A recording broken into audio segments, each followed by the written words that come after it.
அனைவருக்கும் வணக்கம். Welcome to வணக்கம். எல்லோரும் எப்படி இருக்கீங்க ஃப்ரெண்ட்ஸ்? நல்லா இருக்கீங்களா? ஆக்சுவலி சனிக்கிழமை காலையிலங்க குழந்தை வந்து ஓரளவுக்கு தேறிட்டான், எங்கள் ஓரக்குத்தியோட பையன். சரி இப்போ வீட்டுக்கு கிளம்பலாம், இன்றைக்கி வந்து டிஸ்சார்ஜ்னு சொல்லிட்டாங்க. ஆக்சுவலி வந்து புதன்கிழமை அன்றைக்கி அட்மிட் ஆகிருந்தான். நான் வியாழக்கிழமை வந்தேன். வியாழன் வெள்ளி சனி இன்றைக்கி 3 நாள் ஆகிடுச்சு. ஆக்சுவலி பசங்க வீட்டில் என்ன பண்ணுறாங்களோ எப்படி இருக்காங்களோ சொல்லி அதுவே வந்து மைண்ட் வந்து வேலை செய்யல சுத்தமாக. பசங்க மேலேயே ஞாபகமாக இருக்குது. இவங்க வந்து இன்றைக்கி டிஸ்சார்ஜ் பண்ணுறேன்னு சொல்லிட்டாங்க. அதனால் சரி ஓரளவுக்கு வந்து சந்தோஷம், சீக்கிரமாக வீட்டுக்கு போயிடலாம் அப்படின்னு சொல்லிட்டு அதுக்கப்புறம் சாப்பிட்றதுக்கு ஃபுட்டு வாங்க கேன்டீனுக்கு வந்திருந்தேன். இங்கே வந்து கேன்டீனில் வாங்கிட்டு வந்துட்டு சின்ன குழந்தை வந்து விளையாடிக்கிட்டே இருந்தான். நான் வந்து அவனுக்கு பெரியம்மா வேணும், அதனால் வந்து நல்லா ஜாலியாக விளையாடிக்கிட்டே இருப்பான். இது எடுக்கலாம் அது பிடிக்கலான்னு சொல்லி இப்போ தான் கொஞ்சம் இப்படி பார்க்குறதுக்கு நல்லா இருந்தது. ஏன்னா குழந்தை 2 நாளாக ரொம்ப கஷ்டப்பட்டுட்டான், படுத்துகிட்டே இருந்தான், உட்கார முடியாமல் ரொம்ப கஷ்டப்பட்டான். இன்றைக்கி வந்து கொஞ்சம் ஃப்ரீ ஆகிட்டான். பார்த்தோன்னே சரி ஓகே இன்றைக்கி டிஸ்சார்ஜும் சொல்லிட்டாங்க, அதனால் வந்து பரவாயில்ல கிளம்பலான்னு சொல்லி காலையில் எல்லாம் வந்து ரெடி பண்ணி எடுத்து வச்சோம். ஆனால் டிஸ்சார்ஜ் வந்து ரெடி பண்ணுறதுக்கு லேட் ஆகும்னு சொன்னாங்க. ஈவினிங் வந்து ஒரு 2 மணி 3 மணி போல் ஆகிடும் அப்படின்னு சொல்லியிருக்காங்க. அப்போ வந்து விட்டாங்கனாலே வீட்டுக்கு போகிறதுக்கு 5 மணி போல் கிட்டத்தட்ட ஆகிடும்.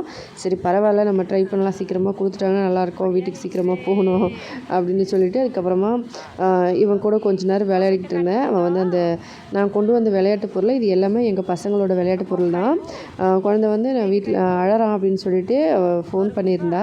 அவள் போய் விளையாட்டு பொருளெல்லாம் நிறைய வாங்க போகிறேன்னு சொல்லியிருந்தா. நான் எதுக்காக 2-3 நாள் அங்கே ஹாஸ்பிட்டலில் இருக்கிறதுக்கு எக்ஸ்ட்ரா எதுக்கு காசுலாம் செலவு பண்ணுறேன், காசு அவனுக்காக ஏதாவது ஹெல்த்தியான ஃபுட்லாம் வாங்கி கொடு, வீட்டில் இருக்க நான் விளையாட்டு பொருள் வேணால் கொண்டு வந்து தரேன் அப்படின்னு சொன்னேன். அதுக்கு வந்து எங்கள் குழந்தைங்க உடனே தம்பிக்கு ஆப்ரேஷன் சொன்ன உடனே அவங்களே 2 பேரும் ஒன்றா சேர்ந்து விளையாட்டு பொருள் எல்லாம் இந்த கிண்ணம் அடுப்பு நிறைய விளையாட்டு பொருள் கொண்டு வந்தேன். அதை எல்லாத்தையும் ஒரு கவரில் போட்டு கட்டிட்டு என்கிட்ட கொடுத்துட்டாங்க. அதை எடுத்துகிட்டு அதுக்கப்புறமா பேக்கில் வச்சுருப்பாங்க. நான் கிளம்பும் போது விலாகில் பார்த்துருப்பீங்க.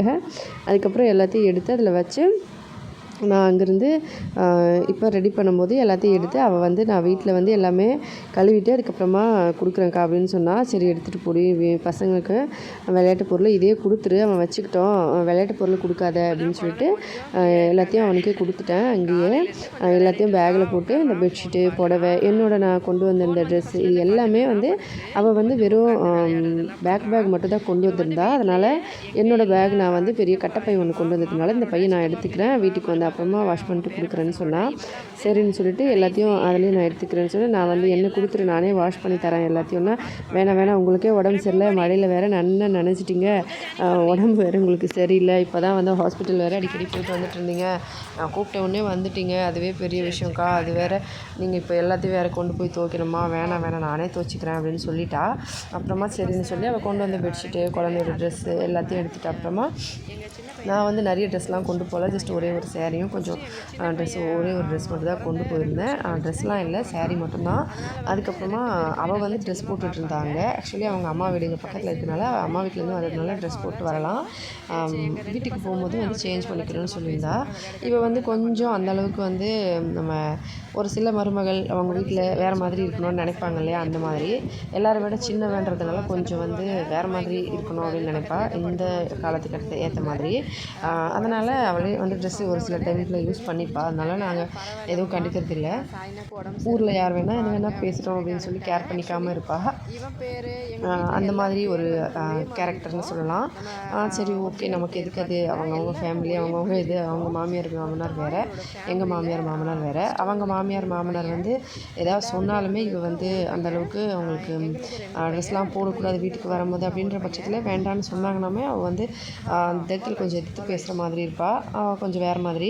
அதனால் வந்து நானும் எதுவும் சொல்லிக்கல, எதுக்கு நமக்கு தேவையில்லாத வேலை, நம்மளை ஹெல்ப் பண்ண கூப்பிட்டாங்க, நம்ம வந்து ஹெல்ப் பண்ணிவிட்டோம், அவ்வளோதான், நம்ம குழந்தைக்காக வந்திருந்தோம், அவங்க ஃபேமிலி விஷயம் நமக்கு தேவையில்லை அப்படின்னு நினச்சிட்டு நான் வந்து சரி ஓகே கிளம்பலாம் அப்படின்னு சொல்லிட்டு நம்ம வந்து ஜஸ்ட்டு குழந்தைக்கு அட்டாச்சாக பார்ப்போம். மாமியார் மாமனார், சின்ன மாமியார் மாமனார் அவங்களையும் பார்த்துக்கிறதுக்கு நினைப்போம். ஆனால் இவங்க வந்து கேரக்டர் நமக்கு எப்படி இருக்காங்க, அவங்க எப்படி வாழ்கிறாங்க அதெல்லாம் நமக்கு தேவையில்லை இல்லையா. அதனால் அவளுக்கு வந்து கொஞ்சம் இப்போ காலகட்டத்தில் எப்படி இருக்காங்களோ அந்த மாதிரி இருக்கணும்னு நினைப்பா. சரி இருந்துட்டு போட்டோம், நமக்கு எதுக்கு, அவங்க வீட்டில் யாரும் எதுவும் சொல்லலைன்ற பட்சத்தில் அவங்க இருந்தால் இருந்துட்டு போட்டோம் அப்படின்னு சொல்லி நான் கண்டுக்கிறது இல்லை. இவ தான், என் பேர் ரோஜாலின். அதுக்கப்புறம் போய் டிஸ்சார்ஜ் லேட்டரெல்லாம் முடிச்சுட்டு எல்லாத்தையும் கொண்டு வந்துட்டா. கொண்டு வந்து அப்புறமா எல்லாம் வந்து பேக்கில் எல்லாம் எடுத்து வச்சு பேக் பண்ணி முடிச்சாச்சு எல்லாத்தையும். ஜஸ்ட் வந்து ஒரு சில பொருள் மட்டும் அங்கங்கே இருந்தது, அதெல்லாம் எடுத்து வச்சுட்டு கிளம்புறதுக்கு ரொம்ப நேரமாக வெயிட் பண்ணியிருந்துட்டோம். ஆக்சுவலி வந்து இது வந்து ஒரு ஆயுஷ்மான் கார்டுன்னு சொல்லி அந்த கார்டில் free treatment. Private medical, some private மெடிக்கல்ஸில் இந்த ட்ரீட்மெண்ட்டை வந்து ஃப்ரீயாக பண்ணுவாங்க. அந்த மாதிரி அதுக்கப்புறம் ஹாஸ்பிட்டல்லேயும் இந்த சாப்பாடு கொடுத்துருந்தாங்க. சாப்பாடு கிளிமிளகா சாம்பார், அதுக்கப்புறமா இதில் வந்து பொட்டலோ உருளைக்கிழங்கெல்லாம் போட்டு குழந்தை எல்லாத்தையும் சாப்பிட மாட்டான் இல்லையா, அதனால் அவளும் இவங்க குழந்தையும் 2 பேரும் ஒன்றா சாப்பிட்டுக்கிட்டாங்க. நான் வந்து எனக்கு வயிறு ஃபுல்லாக இருக்குது, எனக்கு வேண்டான்னு சொல்லிட்டேன். நான் ஏற்கனவே வந்து காலையில் காஃபி குடிச்சதே வயிறு வந்து ஃபுல்லாக இருந்தது. அதுக்கப்புறமா வந்து 2 பேரும் கிளம்பி வெளியில் வந்து செக்யூரிட்டி கிட்டே எல்லாம் என்ட்ரியெல்லாம் போட்டுட்டு அதுக்கப்புறம் கார் வர வச்சுருந்தாங்க. காரில் வந்து கிளம்பலாம் அப்படின்னு சொல்லிட்டு, ஏன்னா குழந்தைக்கு ஸ்டிச்லாம் பண்ணியிருக்கிறதுனால ஆட்டோவில் போனால் கொஞ்சம் கஷ்டமாக இருக்கும், ரோடு வேறு சரியில்லை. அதனால் வந்து காரில் வந்துடலான்னு சொல்லிட்டு இங்கே புவனேஸ்வர்லேருந்து இப்போ கிளம்ப ஆரம்பித்தோம்.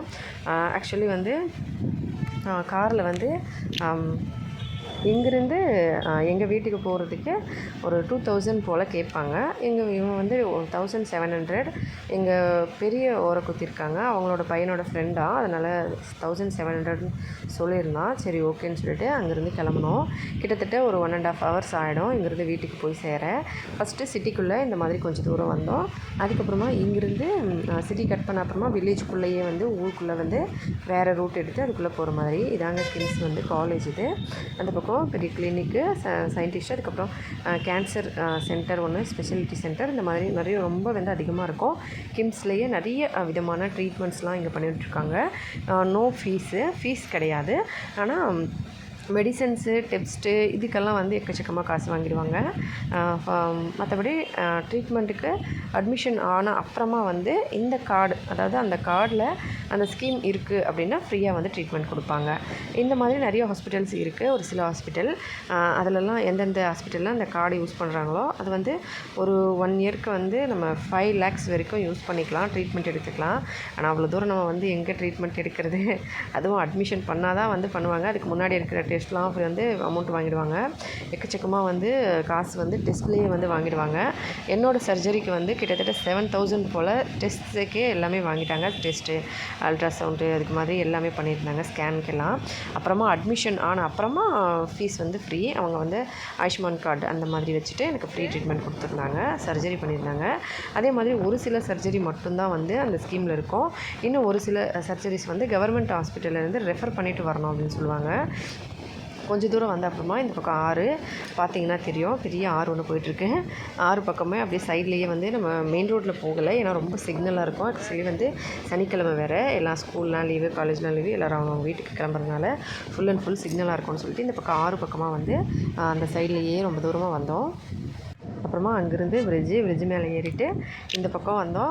ஆறுலாம் ஃபுல்லாக க்ராஸ் பண்ணிவிட்டு கிட்டத்தட்ட ஒரு 3 ஆறு இருக்குங்க எங்கள் வழியிலேயே. எங்கள் வீட்டு பக்கத்தில் ஒரு ஆறு, கொஞ்சம் தூரத்தில், அதுக்கப்புறம் மெயின் ரோட்டில் ஒரு 2 ஆறு, அந்த மாதிரி கிட்டத்தட்ட 3 ஆறு இருந்துச்சு. கொஞ்சம் தூரம் வந்தோம். இது இன்னொரு ஆறு இந்த பக்கம். அப்படியே கொஞ்சம் தூரம் வந்துட்டு அதுக்கப்புறமா ஊருக்குள்ளே வரதுக்கு வழி. இங்கேருந்து இதுக்கப்புறம் வந்து வில்லேஜ் ஃபுல்லாக நம்மளோட ஊர் பக்கத்தில் அந்த ஆறுலேருந்து கிணல் தண்ணி இந்த பக்கம் போவோம். இதிலிருந்து தான் விவசாயம் பண்ணுற நிலத்துக்கு தண்ணி வந்து பிரித்து கொடுப்பாங்க. இங்கிறது கொஞ்சம் தூரம் வந்தோடனே ஒரு ஹோட்டலில் போயிட்டு ஃபுல்லாக சாப்பிட்டுட்டோம். நான் வந்து சாப்பிட்டேன், இவ சாப்பிடல. ஏன்னா ஹாஸ்பிட்டல்லே சாப்பிட்ருந்தா, நான் மட்டும் சாப்பிடாமல் இருந்ததுனால ஒரே ஒரு meal, no onion no garlic meals வந்து 70 rupees, ரொம்ப நல்லா இருந்தது. சாப்பிட்டுட்டு அதுக்கப்புறமா மறுபடியும் கிளம்புனோம். கார் ஓட்டுற அந்த தம்பி, அவனுக்கும் வந்து ஃபுட்டு வாங்கி கொடுத்துருந்தோம். அவன் வந்து ஸ்வீட்ஸ் மட்டும்தான் சாப்பிட்டான், சாதம் வேண்டான்னு சொல்லிட்டான். அதனால் அவனுக்கு வந்து பொடோ, ரசகுல்லா, அதுக்கப்புறம் சென்னா கஜா, அந்த மாதிரி நிறைய ஸ்வீட்ஸ்லாம், பால் ஸ்வீட்ஸ்லாம் கொடுத்தோம். அதுக்கப்புறம் இந்த மாதிரி இதுவே வந்து ஷார்ட்கட் தான், ஃபுல் அண்ட் ஃபுல் ஷார்ட்கட்லேயே வந்து அதுக்கப்புறமா வீட்டுக்கு வர கரெக்டாக 5:30 ஆகிடுச்சுங்க. கொஞ்சம் தூரத்தில் தள்ளி ரொம்ப வந்து சிக்னல் எல்லாம் கிடையாது. அதனால் ஊருக்குள்ளேயே வரதுனால ரோடு வந்து கொஞ்சம் ஒரு சில இடத்துல சரியாக இருக்காது. அந்த இடத்துல மட்டும் ஸ்லோவாக வந்து அதுக்கப்புறம் கரெக்டாக வந்து 5:30க்கு வீட்டுக்கு வந்துட்டோம். இந்த சாப்பாடு தான் நான் சாப்பிட்ருந்தேன். சாதம், டால்மா, இதில் வந்து இந்த கூட்டு ஒன்று, கட்டா வந்து சென்னா போட்டு செஞ்சுருந்தாங்க. அதுக்கப்புறம் பன்னீர் குழம்பு, கொஞ்சமாக பக்கோடா மாதிரி செஞ்சுருந்தாங்க. அதுக்கப்புறம் மறுபடியும் வந்து கிளம்பிட்டு கொஞ்சம் தூரம் இந்த மாதிரி ஊரில் பக்கத்தில் வந்துட்டாச்சு. ஃபுல் அண்ட் ஃபுல் எல்லாமே இந்த மாதிரி தாங்க விவசாய ஏரியாவாக இருக்கும். நிறைய பேர் வந்து ஊரை சுற்றி காட்ட சொல்லுவாங்க. ஆக்சுவலி ஊர்லேருந்து சொந்த ஊரில் வெளியிலலாம் சுற்றி பார்க்க முடியாதுங்க, வெளியில் போக மாட்டேன். ஆனால் வெளியில் வரும்போது இந்த மாதிரி நம்ம வந்து வீடியோ பண்ணிவிட்டு நான் காமிச்சிருக்கேன் நிறைய டைமில். இப்படி தாங்க இருக்கும், வீடு சுற்றியும் இடமே வந்து இப்படி தான் இருக்கும் வில்லேஜ்ன்றதுனால. அதுக்கப்புறம் இந்த பக்கம் தண்ணி ஆற்றுலேருந்து கொஞ்சம் தண்ணி பிரிஞ்சு இந்த பக்கம் போயிட்டுருக்கோம். வெயில் காலம் வந்துருச்சுன்னா இந்த தண்ணியை வந்து நிலத்துக்கு வந்து கொடுப்பாங்க பயிர் வைக்கிறதுக்கு. இப்போ தான் வீட்டுக்கு வந்து குளிச்சுட்டு ட்ரெஸ்லாம் மாற்றினேங்க. வீட்டுக்கு வந்தவுடனே அண்ணா தம்பி 2 பேரும் இந்த பக்கமும் அந்த பக்கமும் பார்த்துக்கிட்டு படுத்துக்கிட்டே இருந்தாங்க கோவமாக அம்மா மேலே. அதுக்கப்புறம் வீடு பாருங்கள் நல்லா இருட்டாகிடுச்சு ஆல்ரெடி. இப்போ வந்து ஒரு 6 மணி ஆகும்போது விளக்கேற்ற போகிறேன். ஃபுல்லாக இருட்டாகிடுச்சு. வியாழக்கிழமை ஆக்சுவலி காலையில் 7:20க்கு போனேன். வியாழன் வெள்ளி சனி இன்றைக்கி ஈவினிங் ஆகிடுச்சு. ரொம்பவே வந்து பசங்க கோச்சிக்கிட்டு இருக்காங்க. ஒரு நாளில் வந்துடுறேன்னு சொன்னால ஏன் வரல அப்படின்னு 2 பேரும் சமாதானப்படுத்திட்டு விளக்கேற்றிட்டு வரேன். ஃபுல்லாக இருட்டாகிடுச்சு. சத்தம் கேட்குதுங்களா? பூச்சி சவுண்ட்லாம், தவளை சவுண்டு, பூச்சி சவுண்டு. அதான் கரண்ட் வேறு இல்லைங்க. வந்த அப்புறம் தண்ணி அடித்து தான் குளித்தேன். ஆல்ரெடி கரண்ட் இல்லை. இப்போ போய் விளக்கேற்றுறேன். 2 பேரும் கோவமாக இருக்காங்க, சமாதானம் அவரே. டிக்கி தம்பிக்கு தான் உடம்பு சரியில்லைன்னு போயிருந்தேன். சரி சரி லிட்டி தூ ଆସିବୁନୁ? ଆସିବୁ?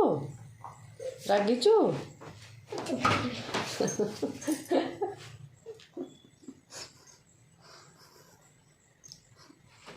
ବୋବଲୋ சரி சரி, நான் போய் விளக்கேற்றுறேன். சாமி பூஜை பண்ணிட்டு வரேன். சரி சரி சரி மாமா வரேன். தெரியுதோ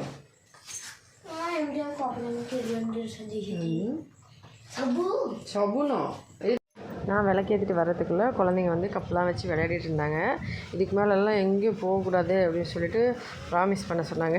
நானும் சரிப்பா இதுக்கு மேலெல்லாம் போக மாட்டேன் சரி அப்படின்னு சொல்லிட்டு புரிய வச்சுட்டு குழந்தைங்களுக்கு வீட்டில் இந்த கட்டில் பக்கம்லாம் பார்த்தா ஃபுல்லாக துணியெல்லாம் ஸ்லாப்லேருந்து கீழே வந்து தள்ளி இருந்தது.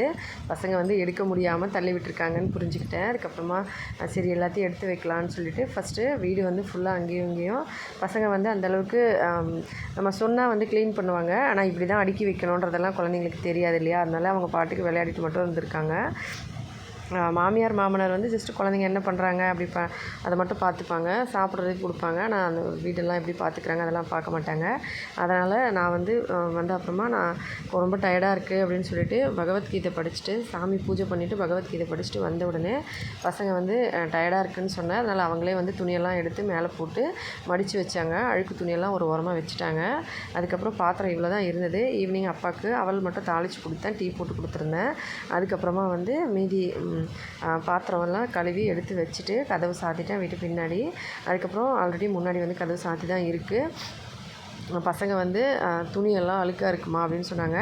சரி அதெல்லாம் ஒரு ஓரமாக கொடுங்கன்னு சொல்லி அதெல்லாம் எடுத்து நான் ஒரு கவரில் போட்டு எடுத்து வச்சுட்டேன்.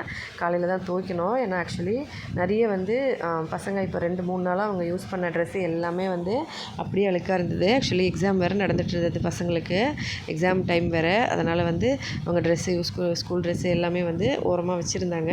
1-2 தான் அங்கே இங்கே போட்டிருந்தாங்க. அது எல்லாத்தையும் எடுத்து கவரில் போட்டு அடுக்கிட்டாங்க.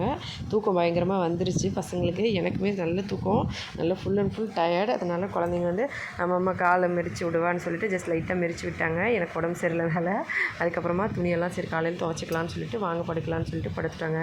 இவ்வளோ தான் ஃப்ரெண்ட் இன்றைக்கி ஃபுல் டே விலாகு. வீடியோ பிடிச்சிருந்தா மறக்காமல் லைக் பண்ணி ஷேர் பண்ணி சப்ஸ்கிரைப் பண்ணுங்கள்.